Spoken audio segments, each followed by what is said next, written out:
Este día, la jueza Claudette Domínguez ligó a proceso por el delito de tortura al exministro de Gobernación Carlos Bielman y lo envió a prisión preventiva. De eso hablaremos esta noche con la etiqueta SF Caso Gavilán. Pero antes los dejo con la nota del día.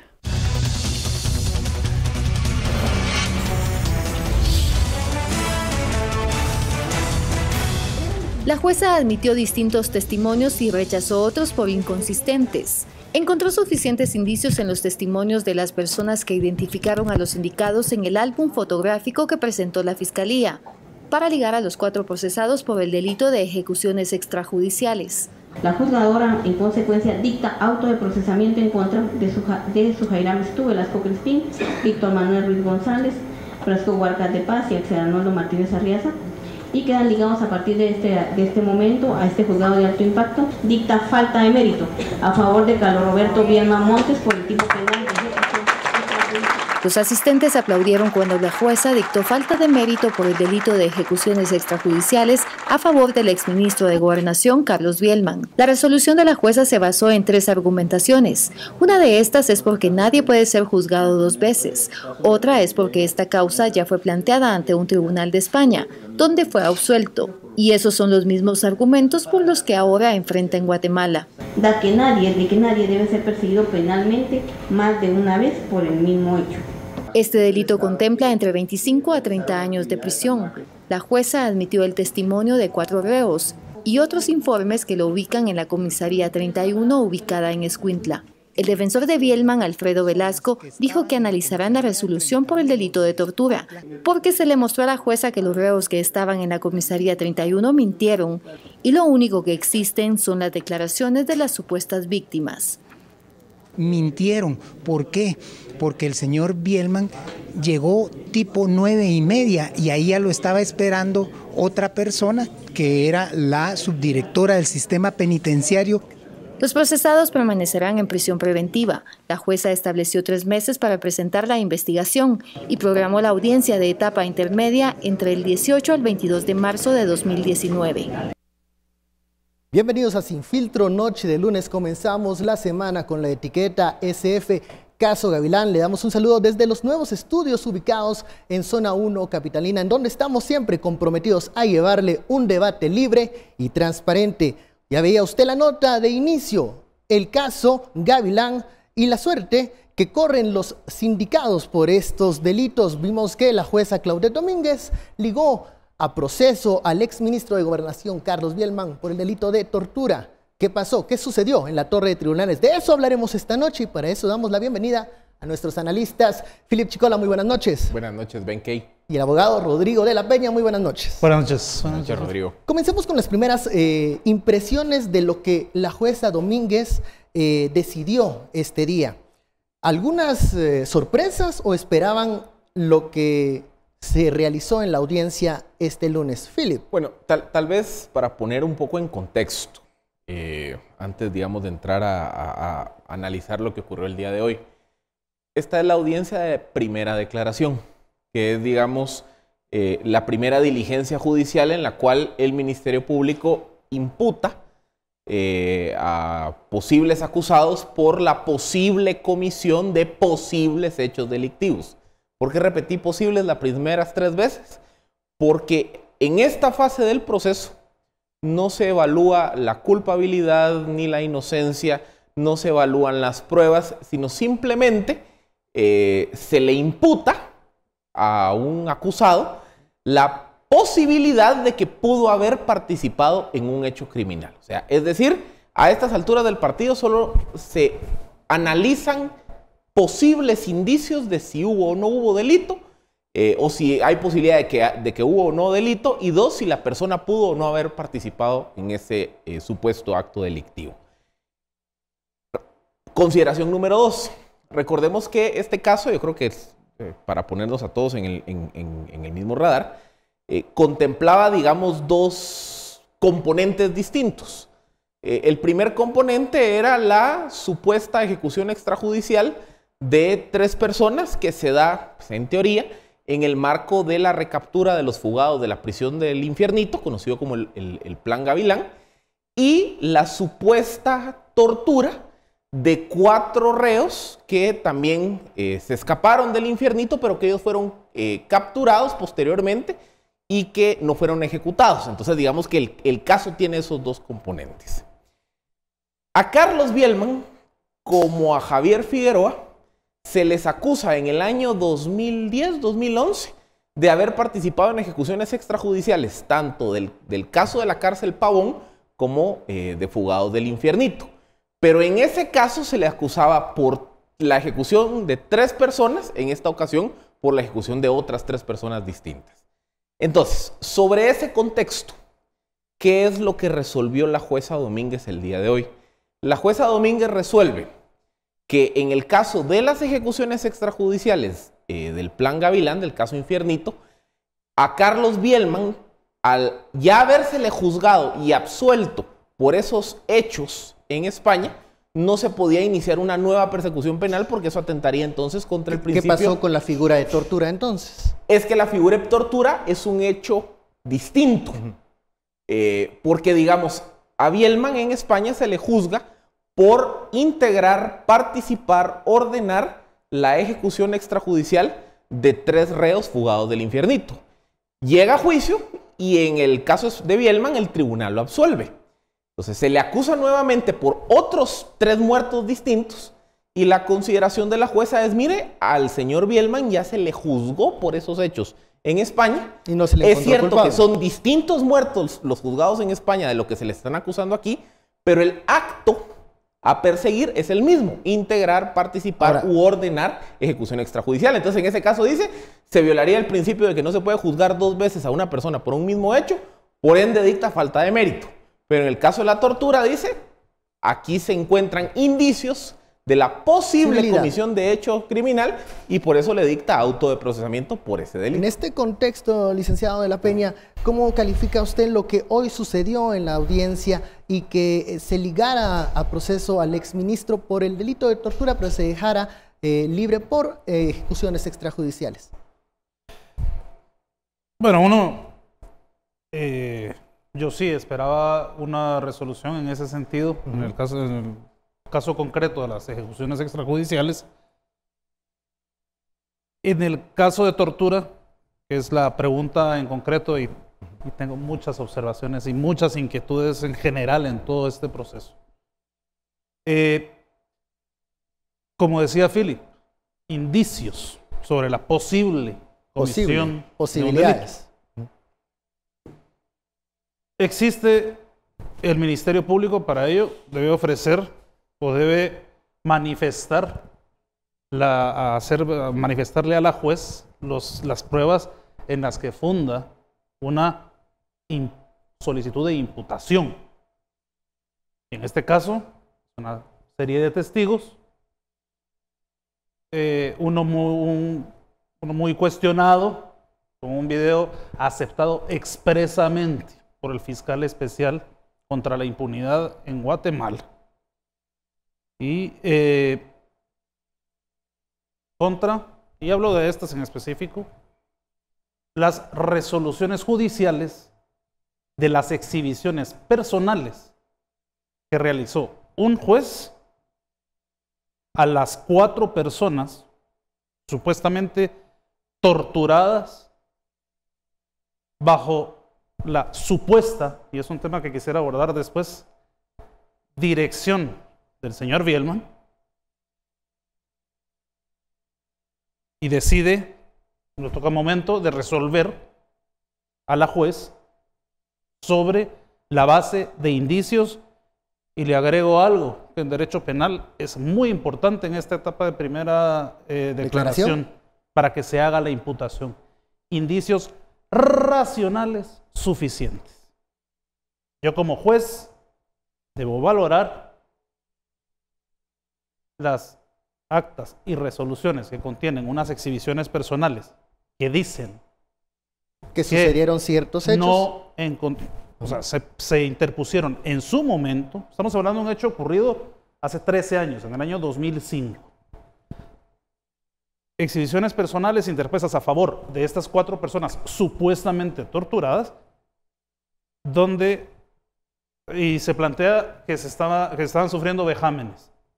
están las resoluciones, actas que se presentan en ahí esta una etapa. debilidad, Lick? En ¿Ve esta ahí etapa, una yo veo una debilidad de la total Fiscalía? debilidad en esta etapa, porque es un juez el que dice no se han encontrado indicios de que hayan sufrido vejámenes estas personas. Pues, ¿qué es tortura? Entonces, ¿qué pasó Modifiquemos allí? el delito. ¿Qué pasó ahí entonces? ¿Por qué la jueza decide esto?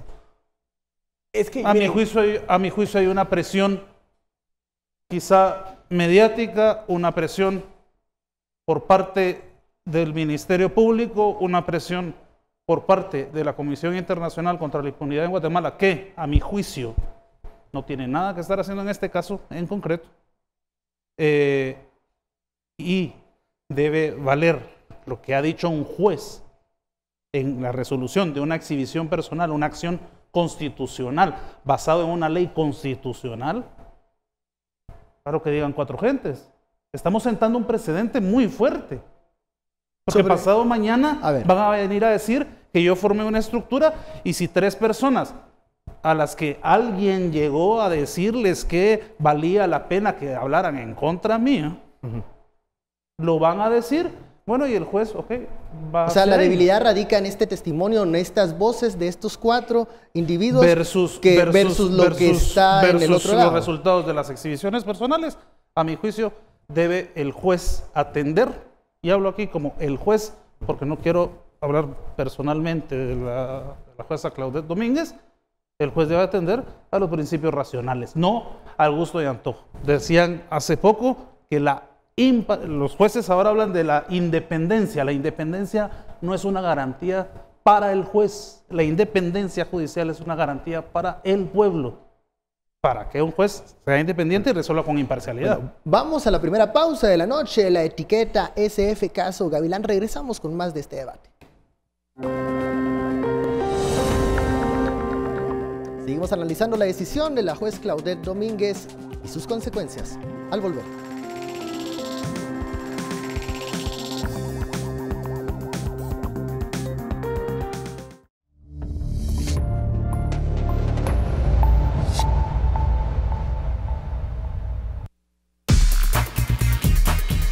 Yo lo que creo, pues que en el tema que quedo ligado a proceso de tortura, yo jamás he agredido a nadie.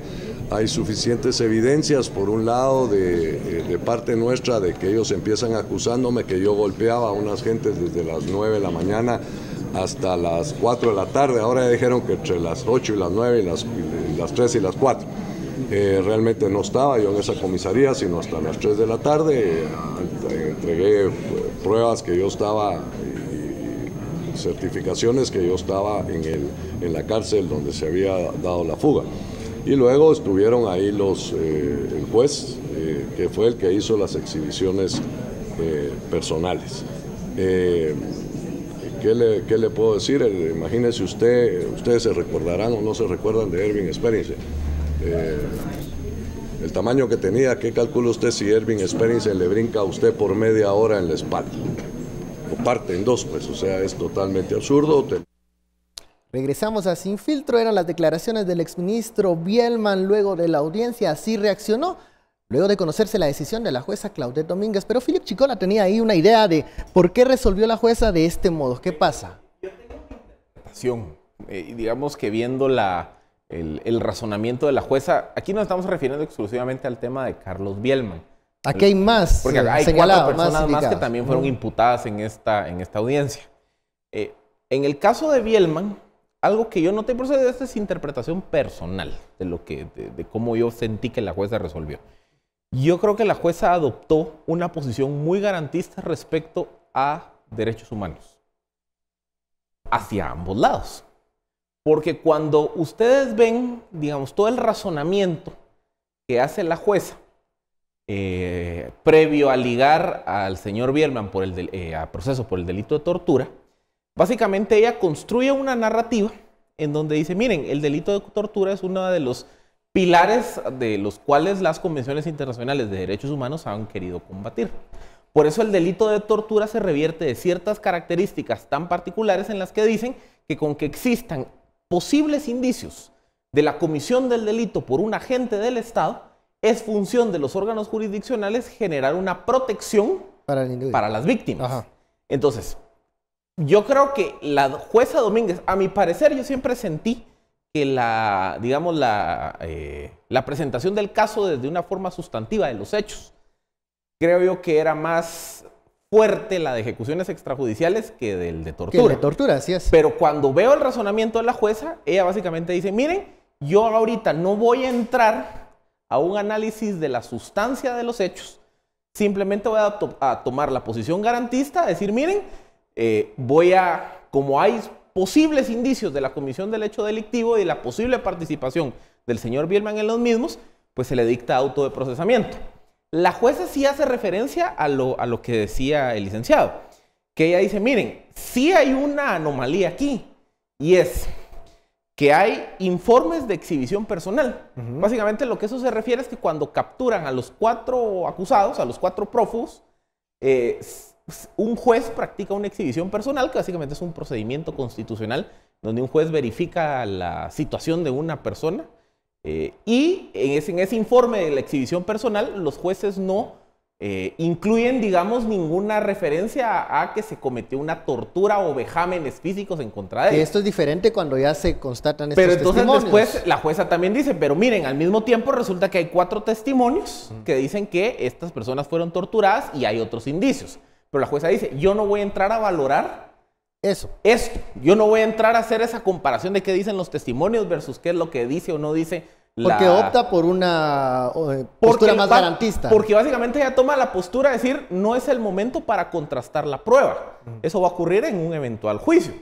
Simplemente desde una perspectiva garantista, por eso le digo, esa es mi interpretación, la jueza dice, aquí creo yo que hay un indicio de que se pudo haber cometido el acto delictivo y se dicta auto de procesamiento.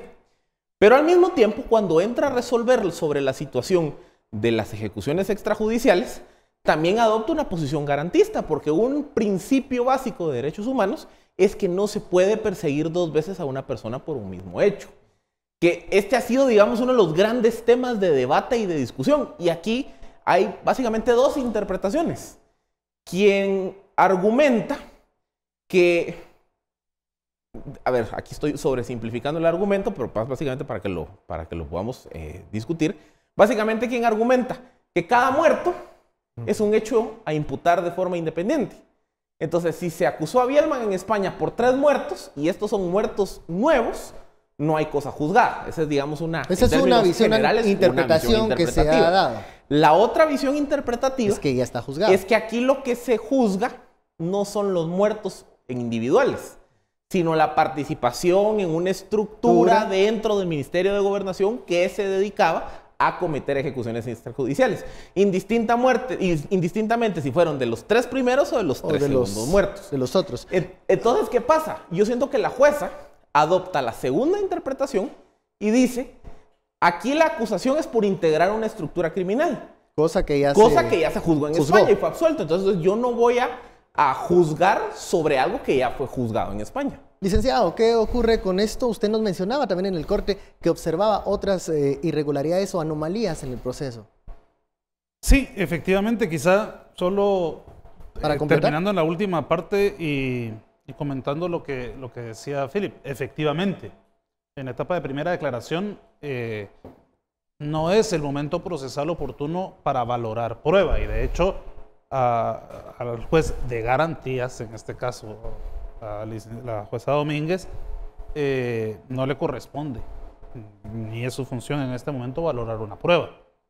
Y tampoco, pero sí le corresponde evaluar una imputación confrontada con o sobre la base de unos medios de prueba presentados, que no los tiene que valorar, pero sí conocerlos, pero sí sopesarlos. Los testimonios. ¿Coinciden los testimonios? ¿Demuestran una realidad ¿Fue demasiado flexible la jueza? Pero solo demuestra una realidad fáctica. Las exhibiciones personales sí claramente dicen, por parte de juez, una autoridad competente, que la persona no ha sufrido vejámenes. Es decir, no había tortura. Y creo que eso sí era obligación. Hablaba Philip al inicio, que se excedió en un tema garantista de derechos humanos. En ambos sentidos, a favor, pero también en contra. Existe el principio de inocencia, es un derecho humano que quedó quebrantado, creo yo, acá. ¿Para la imputación de tortura existían indicios reales para ligarlos a proceso? A mi ¿En juicio, esta fase? no existían indicios racionales suficientes para ligar a proceso al exministro. por el delito de tortura al exministro Bielman y a las demás personas sindicadas por ese delito. ¿Está de acuerdo usted con Philip que ella tomó una postura más garantista en esta etapa? Y no entró a valorar este tipo de era prueba. su obligación. No estoy diciendo que su obligación fuera valorar. Era su obligación sopesar los para indicios. establecer esos indicios racionales que me llevan a decir, ok, tengo a estas personas sindicadas, tengo estas pruebas, las sopeso, veo las declaraciones testimoniales.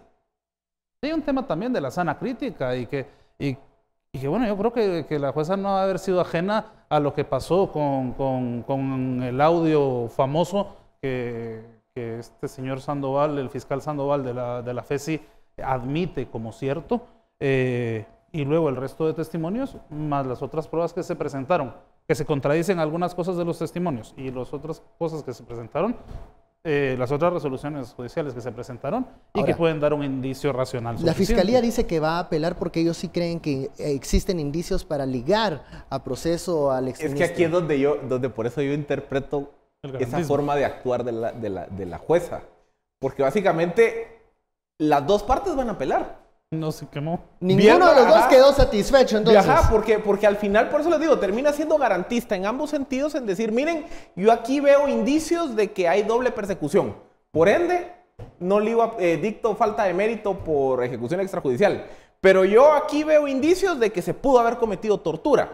Y recordemos, es que al final, el delito de la tortura es uno de los pilares o de las razones por las cuales ha surgido toda una serie de convenciones e instrumentos internacionales en materia de derechos humanos. Entonces, la posición garantista es decir, miren, aquí es cierto, hay algunas contradicciones y demás, pero no me toca a mí valorar eso.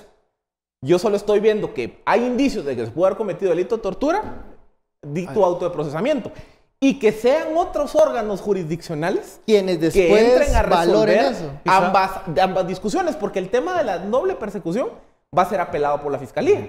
Y haber dictado auto de procesamiento también va a ser apelado por la defensa. Va a ser apelado por la defensa. Así que esta trama se va a resolver en una sala de apelaciones, en la Corte Suprema de Justicia vía amparo o en apelación de amparo en la Corte de Constitucionalidad. O sea, a ver, la jueza creo yo que tomó ese es la el posición camino que va a salomónica. tomar el proceso. Los dos bandos apelando la decisión de la jueza Yo Claudette. pienso que sí, pero yo diría algo, o sea, no hay... yo no lo consideraría garantista. Entiendo a qué se refiere Philip en el sentido de, bueno, voy a proteger los derechos humanos, pero es que no los está protegiendo, al contrario, está violando otros. En materia de derechos humanos no entra el tema de valoración, bueno, ¿qué derecho entra aquí? No, o existe el derecho a la vida o existe el derecho a la libertad. No puede valorarse cuál pesa más. Y en este caso, no puede venir y decir, ok, hay indicios, pero en término fundamental, racionales suficientes. Y si hay indicios, existen en el momento desde que ella giró la orden de captura en contra de estas personas, pero a mi juicio no existen esos indicios racionales y se viola el derecho, muchos derechos humanos, porque ya no existe un tema de garantías acá. Pregunto, ¿cuánto tiempo después se hizo saber el motivo de la detención a estas personas? Un tema que el exministro Bielman insistió mucho. El tiempo, la temporalidad. Luego, esta es una audiencia de primera declaración.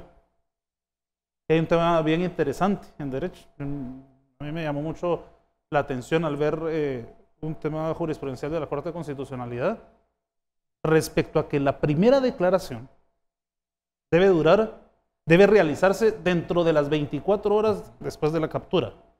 Es decir, 6 horas. Esto se prolongó mucho más. 6 horas. Y la jueza hizo una, 6 horas, digamos, una aclaración de ese tema. Pudo haber hecho 1000 aclaraciones. 6 horas a partir de la captura para darle a conocer el motivo de la misma y todo lo demás.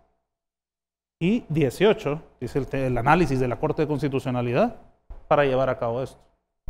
Y aún sabiendo, dice la Corte de Constitucionalidad, que los juzgados tienen muchos temas que resolver y exceso de trabajo y lo que fuera, este principio constitucional debe respetarse. Bueno, vamos a la pausa y seguimos con este tema. ¿Qué sucedió allí con la temporalidad de estas audiencias, las críticas y los señalamientos y el argumento también de la jueza? Volvemos luego de la pausa. Vamos con las conclusiones del primer tema y luego, ¿qué ocurre con la Fiscalía, con la FESI? Volvemos con ese tema.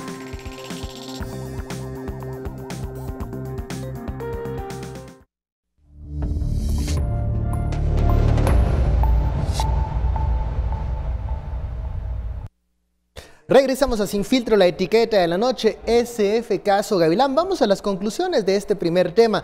Trascendamos más allá del ministro Bielman, también hay otros señalados y que fueron ligados, ellos sí, a ejecución extrajudicial. Es que miren, a ver, algo que hay que considerar en toda esta ecuación. Obviamente, cuando se ha discutido estos casos de ejecuciones extrajudiciales, la discusión se tiende a personificar en relación a Carlos Bielman, exministro de Gobernación, y Erwin Speringsen, exdirector de la policía, que son quienes, digamos, han generado más atención pública y mediática. Y el caso de Bielman, absuelto en España, Speringsen, pues, juzgado en segunda ocasión en Suiza, condenado, obviamente está pendiente que se confirme la sentencia. Pero lo que sí ha ocurrido es que si trascendemos a ellos, ya en Guatemala ya existían condenas por ejecuciones extrajudiciales, tanto del caso Pavón, de la cárcel Pavón, como de la cárcel del Infiernito. En el caso de Bielman en España, a él se le absuelve porque la justicia española dice, miren, ahí sí hubo ejecuciones extrajudiciales. O sea, sí quedó demostrado que agentes del Estado entraron a la cárcel y asesinaron a los presos, o que en el caso del Infiernito, que agentes del Estado persiguieron a los reos y los ejecutaron. Lo que no quedó demostrado fue la participación del señor Bielman dentro de la estructura, dentro de la cadena de mando. O sea, si dio la orden, si dio la orden, dirigió si él sabía, el operativo, de lo como que el derecho penal es personalísimo, si la persona no participó directamente en el acto que se le reprocha, no puede haber una condena. Entonces esa es la absolución. Pero el punto que hay aquí es que ejecuciones extrajudiciales hubo por parte de agentes del Estado. Y ya hay condenas, y varias. Entonces, cuando vemos el caso de los otros acusados, de los otros imputados el día de hoy, entre el grupo entre el cual se encontraba el ex subdirector de la PNC, Stu Velasco, y el grupo en el cual, en teoría, debería estar ahí sentado también el viceministro de Gobernación, Camilo Rivera, a este grupo sí se le dicta auto de procesamiento por ejecución extrajudicial. Y los argumentos de la jueza son, miren, hay indicios racionales para pensar que efectivamente estas personas estaban en el lugar de los hechos. La prueba pericial y los informes forenses efectivamente llevan a pensar de que estas personas no murieron en un intercambio de fuego, sino que fueron ejecutadas. Una de las armas estaba registrada a nombre de una de las personas que participaron, digamos, en ese operativo. El cruce de las celdas de teléfono da lugar que los teléfonos que estaban registrados de esta persona y de esta persona estaban en el lugar en donde se dio la supuesta ejecución. Entonces, yo sí veo, en el caso de Bielman está toda esta discusión de si hay o no hay doble persecución, de si los indicios sobre la tortura se sostienen o no. Pero en el caso de los otros 4 imputados, yo sí miro su situación complicada. Difícil y complicada. Y dado, obviamente, los casos son individuales, no hay que generar analogías, pero ya hay sentencias contra los supuestos, bueno, en ese caso no son supuestos porque hay sentencias contra los hechores materiales de casos de ejecuciones extrajudiciales dentro de procesos como este. Entonces, el caso de Velasco y de los otros miembros, digamos, del grupo de policías, yo sí lo veo mucho más complicado su situación legal que la de Bielman. A ver, Philip, el licenciado de la Peña hablaba de la de lo prolongado que fue esta audiencia de primera declaración. Ya hemos visto otros casos que ocurre algo similar y es una falla del sistema de justicia. Miren, ¿qué está pasando? a ver, ni vayan a pensar que lo estamos justificando. Es más, aquí lo hemos denunciado como una de las grandes aberraciones del sistema. La Constitución claramente establece que en un máximo de 6 horas se le debe dar a conocer al detenido los motivos de su detención y que debe estar rindiendo primera declaración en 24 horas. Eso en la práctica no ocurre. En la práctica hemos visto personas que pasan 12 horas detenidas sin que sean presentadas ante juez. O, por ejemplo, casos en donde la primera declaración ocurre 1 semana, 2 semanas después. Y muchas veces la audiencia de primera declaración es tan extensa que la audiencia en sí misma se tarda 3 meses. Y entonces hay una figura que no existe en ningún lugar que se llama la prisión provisional. Que aquí en Guatemala fuimos creativos. ¿Cuál debiera ser la lógica? Por ejemplo, viene un juez y emite una orden de captura. Entonces a esa persona se le captura a las 6 de la mañana. Se le lleva a Torre de Tribunales. En un máximo de 6 horas, el juez le debería estar dando a conocer los motivos de su detención. Esa persona debería quedar entonces detenida en Torre de Tribunales y en un máximo de 24 horas estar rindiendo primera declaración para que inmediatamente se dé o se resuelva su situación legal. O sea, si se dan cuenta, el sistema está pensado para que en 24, 48 horas máximo una persona ya haya resuelto su situación legal. ¿Qué ocurre en la práctica? Capturan a la persona. Resulta que los jueces están sobresaturados de trabajo. Entonces esas 6 horas se vuelven 12. El juez que emitió la orden de captura, que es el juez que lleva el proceso, resulta que tiene su agenda saturada. Entonces la audiencia que debería ser en 24 horas dice, mire, la voy a agendar para dentro de 2 semanas porque es el único espacio que tengo. Y resulta que la audiencia no dura un día, dura meses. Y si ese juez tiene la agenda saturada, dice, bueno, solo vamos a tener audiencia de primera declaración los días lunes, porque el resto de días ya estoy saturado. Resulta que una persona pasa 3, 4 meses detenido sin que se resuelva su situación legal. Eso es una aberración, pero eso es un problema del sistema de justicia, que se resuelve primero con recursos. Es que ya deberíamos de reconocer que tener, ¿cuántos son? 12 juzgados en materia penal en la ciudad de Guatemala es insuficiente. Ya el sistema no se da abasto con todo lo que tiene que conocer. De la relación entre juzgados y habitantes. Guatemala tiene un juzgado penal por cada 197,000 habitantes, cuando la norma debería estar en 1 por cada 50,000. Eso quiere decir que deberíamos de estar multiplicando prácticamente por 4 el número de juzgados. ¿Por qué? Porque si no pasa lo que se da en estos casos. Y es una violación de derechos. Es una violación de derechos, claro y duro. Veo ahí un punto en común. Bueno, vamos en la etapa de conclusiones. Lick, ¿cómo ve el futuro del resto de señalados? Ok, quizá antes de esto último, como dice Philip, efectivamente hay que resolverlo, pero que sea una práctica ahorita, lastimosamente, la duración, el excederse en el tiempo previsto por la Constitución no le quita que vaya contra la Constitución y contra los pronunciamientos que la Corte de Constitucionalidad ha hecho, y por lo tanto, a mi criterio, ahí hay una violación, hay una violación a los derechos constitucionales en esta etapa intermedia. Luego quiero pronunciarme en cuanto a la prisión preventiva. Siento que la jueza dio un planteamiento, si podemos decir que lo dio, demasiado flojo para decir, en el caso del ministro que ya había, del exministro de Gobernación Bielman, que ya había tenido un proceso y todo lo demás, para decir que podía haber una obstaculización a la averiguación de la verdad, que es uno de los motivos por los cuales se puede decretar prisión preventiva.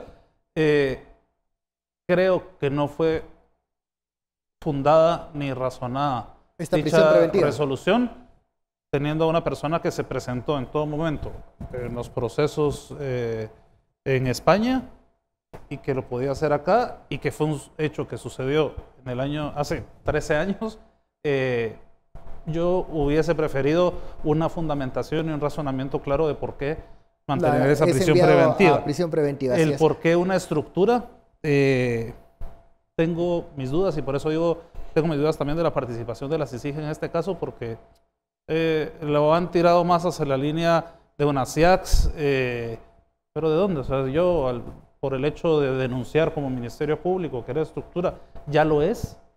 Philip lo dijo. Hubo gente que que ya guarda prisión, gente por que este estuvo tipo de condenada, delito. no por este tipo de delito, Philip Lolo, por estos hechos, Pavón, Gavilán.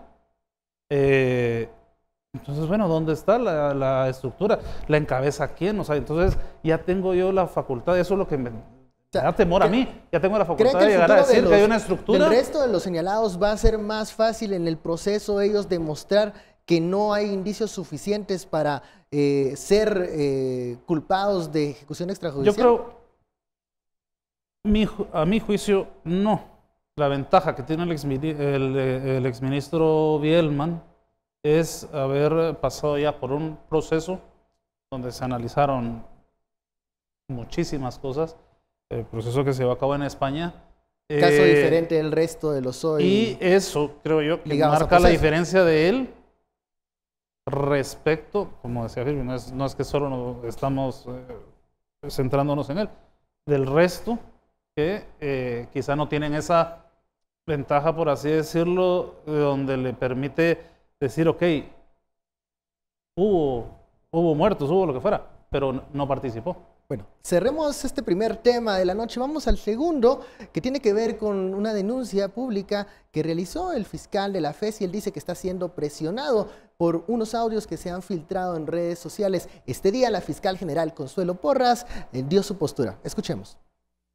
El sábado último, el jefe de la Fiscalía Especial contra la Impunidad, FESI, Juan Francisco Sandoval, compartió en sus redes sociales un comunicado en el que señaló que la justicia no se negocia. Después de los rumores de su destitución, además denunció presiones en su contra. Señalamientos que la fiscal general María Consuelo Porras espera que Sandoval explique. Porras dio a conocer que contra el fiscal Sandoval existe una denuncia penal que ingresó el pasado 22 de noviembre, donde se solicita que se investigue al personal de la FESI integrado desde 2013. Se abrió la investigación, ya está iniciada, ¿verdad? A partir del 22 fue iniciada la investigación. La denuncia está presentada del Ministerio Público y sobre esa base se inició la investigación. La denuncia hace referencia a un audio filtrado en redes sociales donde los fiscales negocian con un reo su testimonio a cambio de beneficios y en el que supuestamente estaría involucrado Sandoval. Por una Guatemala en paz, Andrea Domínguez, y en cámara, Eric Ávila. Regresamos con este tema luego de la pausa. Volvemos.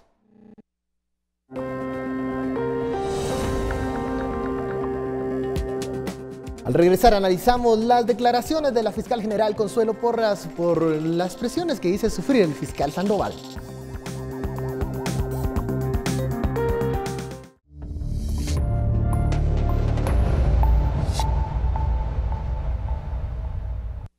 Regresamos a Sin Filtro, la etiqueta SF, caso Gavilán. En este momento ya estamos en el segundo tema de la noche, que tiene que ver con las declaraciones que por redes sociales el fiscal Sandoval ha expresado que sufre presiones. Este día la fiscal general pues ha dado su postura. ¿Y cuáles son las primeras impresiones de lo que se está viviendo en la FESI? Durante el fin de semana hasta se habló de una posible renuncia de la Fiscalía Especial por aquellos audios que han circulado en redes sociales, en donde el protagonista es el fiscal Juan Francisco Sandoval.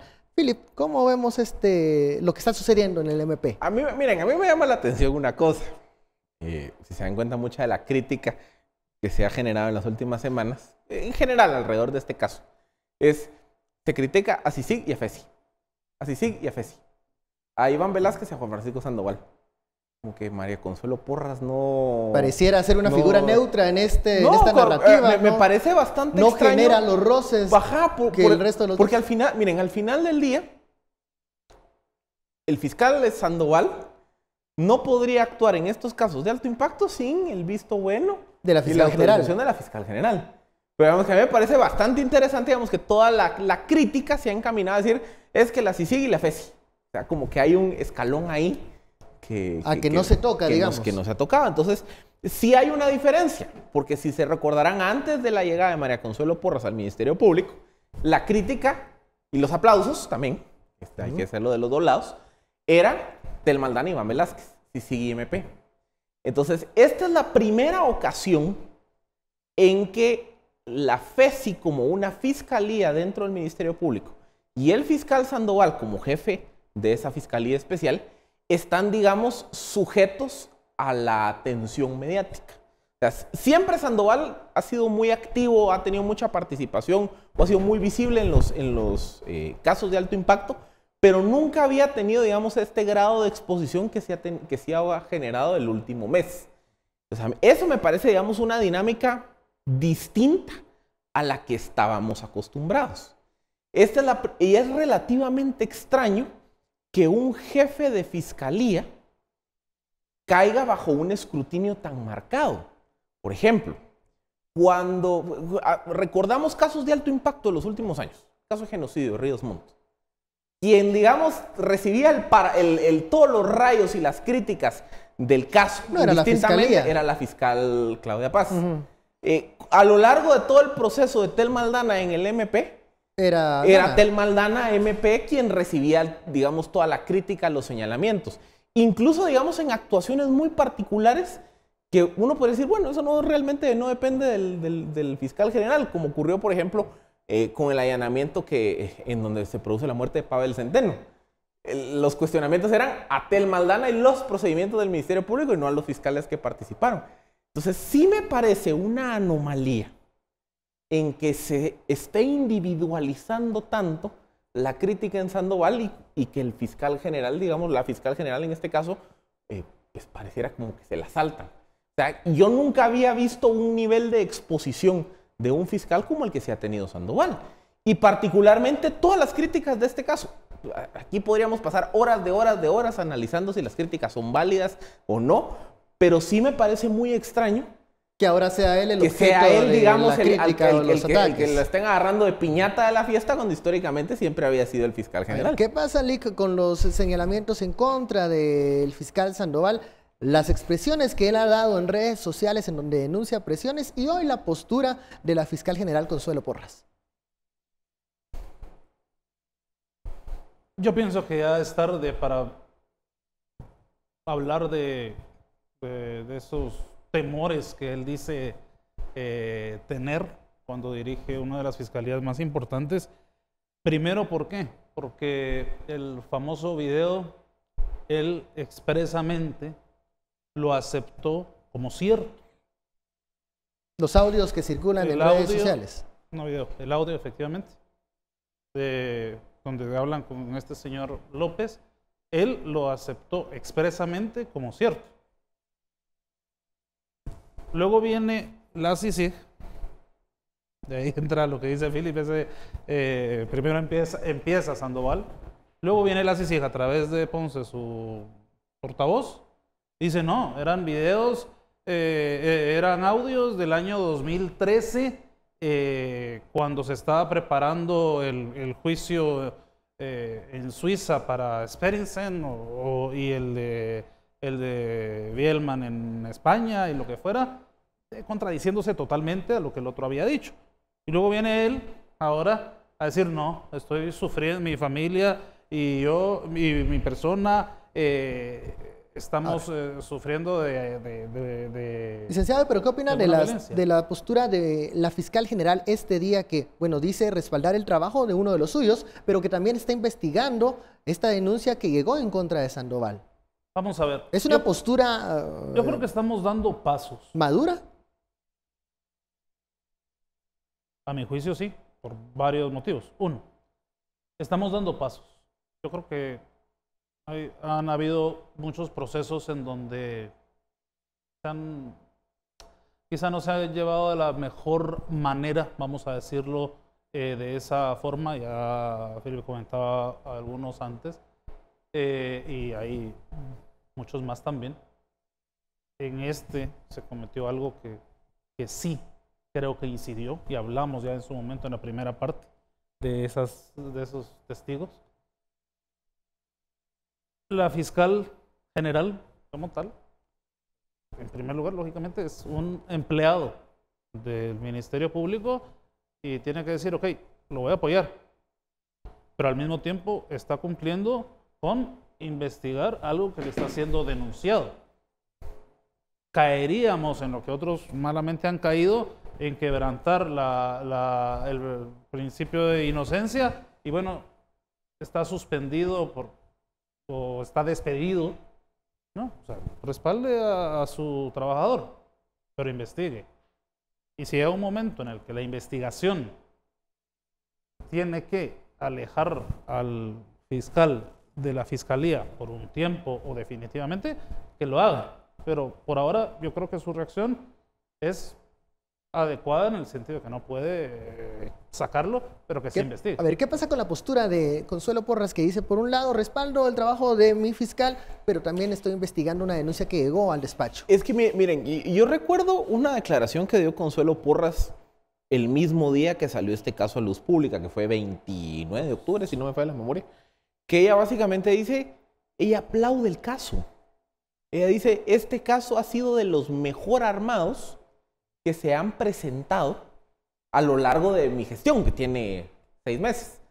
Entonces, digamos que, a ver, ella conocía Volvemos a el que ha dado expediente. luz verde a esos expedientes. Exacto, es que ella conocía el expediente, ella sabía quiénes eran los acusados, ella sabía qué indicios había contra los acusados. Probablemente ella seguramente tenía conocimiento de que en algunos hechos uno de los elementos centrales de la prueba eran testimonios de reos. O sea, ella ya sabía, digamos, todo esto y lo calificó como un expediente muy favorable. Se presenta. Entonces genera, digamos, toda esta serie de cuestionamientos que son válidos y que creo que deben invitar a una reflexión que trascienda de este caso. Una reflexión sobre, por ejemplo, qué es tolerable o no en las negociaciones de derecho premial. Claro. Que básicamente es cuando un fiscal va con un acusado, o en este caso con un condenado, y le dice, mira, yo sé que vos sabes de un hecho delictivo, pero te voy a dar este si beneficio. me ayudas, te doy si, este beneficio. O sea, ¿qué pero es tolerable? Si yo no quiero el otro, Exacto. a eso se debe debatir. ¿Quién lo debe de autorizar? O sea, eso es algo que lo puede hacer exclusivamente un auxiliar fiscal, el jefe de una fiscalía, el fiscal general, que debe de contar con autorización del juez. O sea, yo creo y se debe evitar la arbitrariedad. Sí, porque miren, porque una cosa es la figura de colaborador eficaz. O sea, esto saquémoslo de la ecuación. La colaboración eficaz es una figura muy particular en delitos de crimen organizado. No aplica en este escenario porque aquí no se está persiguiendo asociación ilícita o delitos de crimen organizado. Pero sí hay, digamos, una dinámica, y esto ocurre, a ver, perdón que sea tan coloquial, pero si ustedes ven La Ley y el Orden y todas las series estas de abogados y policías en Estados Unidos, incluso hay una muy buena ahorita en Netflix que se llama Mindhunter. Los policías, a la hora de ir a hablar con un acusado, entran en una dinámica en donde ofrecen cosas. Lo que pasa es que en sistemas más institucionalizados hay un marco muy establecido, por ejemplo, delimitado para eso. En Estados Unidos, en donde la comida de las prisiones está sumamente controlada, una forma de darle un beneficio a un reo para que diga una declaración, llévale una pizza. Así de fácil. Pero digamos que hay todo un marco reglamentario, eso no tiene que ser ni siquiera ley, pero hay un marco reglamentario que establece qué se puede negociar, cuándo se puede negociar, qué tipos de beneficios, cuáles sí, cuáles no, cuáles necesitan autorización. Eso no hay. Yo siento que eso es una discusión que se tiene que tener en Guatemala. ¿Ustedes creen que el hecho que se haya publicado o filtrado este audio en redes sociales en este momento es y significa una presión a los fiscales, licenciado? Porque es un elemento de debate cuando se habla del caso. Significa una oportunidad de rectificar la forma de llevar a cabo los procesos si es que hay que rectificarlo, como decía Phil, o sea, llevarlo a que trascienda. Si hay que volver a debatir cómo se negocian estos beneficios, si lo es positivo. A él, y él es al jefe al que se refieren cuando voy a preguntarle a mi jefe, derecho penal premial, efectivamente, no, para estas personas no contemplaría quizá testigo protegido, tal vez. Pero voy a preguntarle a mi jefe, y si ese tal jefe resultara ser él, o si él se determina que estaba en esa reunión, pues, pero ya será una cuestión que él tendrá que resolver conforme a la ley orgánica del Ministerio Público y a las leyes de la República de Guatemala, como él también muchas veces lo ha dicho respecto a otras personas. Eso ya tendría que resolverlo el fiscal él. Lo que ha mencionado es que este audio se ha utilizado como una herramienta de presión en este caso particular. Entonces, mi pregunta ¿es esta una presión hacia la Fiscalía, hacia la FESI? No es un método de presión ante la FESI, porque no van a dejar de investigar, no van a dejar de hacer su trabajo, pero que lo hagan como lo tienen que hacer. Esto lo que hace es sacar a luz cuestiones que quizá muchas veces uno como abogado ve en los procesos penales o percibe, ¿no? Y hoy salió a luz algo, bueno, si puede investigarse y puede trascender, bueno, hagámoslo. Cerremos, y luego también, cerremos por acá. mira, también hay otro elemento que tiene que ver con la temporalidad, porque miren, pues, este ha sido un caso tan largo en tiempo. O sea, los hechos son del 2005. Se empezaron a investigar 2009, 2010. Se empezaron a procesar 2010. Los casos en España, Suiza y Austria se dieron 2011, 12, 13 en adelante. Mucha de la investigación se armó 2012, 2013. Por ejemplo, de lo que parece, que eso la investigación la arrojará, que esa supuesta negociación se dio en el año 2013, cuando Sandoval no era jefe de FESI, cuando el jefe de investigaciones del Ministerio Público era otra persona. Pero lo aceptó como auténtico en este tiempo. Pero es que eso es algo que se tiene que ver porque... Pero no, Sandoval, él lo aceptó como auténtico, auténtico en este tiempo. Del 2013. El 2013 lo dice la CICIG, lo dice Ponce como vocero de la CICIG. O sea, pero eso es lo que se tiene que investigar. El fiscal dice, eso ocurrió, pero ocurrió con los elementos de ese momento, es lo que va a ser investigar. Supuestamente los auxiliares fiscales, que son los que están negociando con los reos, ya no están en FESI. O sea, siguen en el Ministerio Público, por lo menos uno sigue en el Ministerio Público, pero ya no en FESI. O sea, no es un audio de hace 2 meses, es un audio de tiempo atrás. El mismo reto de todo este caso es esa temporalidad. Y si fue hace 5 años, eso no le quita Exacto, el pecado. Eso no le quita el pecado, entonces que se investigue. Para eso y para todos los casos. Y que esa investigación trascienda y que se responda. Ahí es donde también viene el tema de los responsables, porque entonces, ¿quién era el jefe del MP en esa época? Claudia Paz. ¿Quién era el jefe de la CICIG en esa época? Francisco Alanese. ¿Quién era el jefe de la FESI? No tengo la menor idea. Pero entonces... todo en su debido momento. Hemos llegado al final de esta hora de debate y de análisis de la etiqueta SF Caso Gavilán y los dejamos con Alejandro Vidal. Feliz noche, nos vemos mañana. Gracias por el análisis. Una nota interesante. A esta hora, investigadores han descubierto un gigantesco complejo de 200 millones de montículos de termitas en el noreste de Brasil, que puede tener hasta 4.000 años y cubre un área del tamaño de Gran Bretaña. Vamos a verla. Las termitas Sintermesdirus miden apenas 1 centímetro, pero construyeron una red subterránea de túneles, cuyas excavaciones dejaron 200 millones de montículos de tierra sobre la superficie en Brasil. La misma tiene la extensión de Gran Bretaña y fue construida a lo largo de casi 4 milenios. La obra de ingeniería animal se extiende por 230.000 kilómetros cuadrados al noreste de Brasil. El trabajo fue descubierto por el biólogo Roy Funch junto a otros 3 investigadores que publicaron su hallazgo en la revista Current Biology. Según los científicos, la tierra excavada por estos insectos equivale a 4.000 pirámides de Giza. Los murundus, montículos de 2,5 metros de alto y unos 9 de diámetro, se remontan hasta hace 3.820 años. Los termiteros son parte de una ciudad subterránea, pero que no ha podido ser estudiada por los investigadores, dado el hermetismo manejado por los insectos. Gracias por habernos acompañado en esta noche de lunes. Recuerde que mañana le espera una jornada llena de noticias aquí en Noticiero Guatevisión. Con permiso, que descanse. Buenas noches.